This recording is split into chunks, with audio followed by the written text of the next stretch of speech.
Well, I think all attention now turns to the presidential election in November, because the other three criminal cases against Trump, and again, astonishing that we're talking about this just being the first, they're unlikely to be heard before voters go to the polls.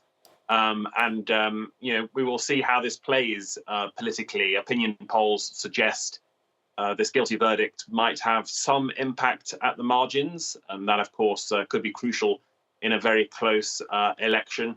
But certainly, the two men really playing it down to an extent today were both Joe Biden and Donald Trump, saying that voters will decide in November. It's just the one thing they could agree on. Biden being keen not to exploit the situation too much. What was also striking was the sheer ferocity of the response, not just from Trump himself, but from his campaign allies, right-wing media, and Republican members of Congress. I mean, they had their statements ready to go when this verdict came. They were denouncing it as shameful and a disgrace, and a terrible day for justice in America. They really did rally around Donald Trump and show America to be a divided nation, and really threatening the rule of law in terms of the way they denigrated the judicial process. They were really echoing Trump's rhetoric about this being a political prosecution. So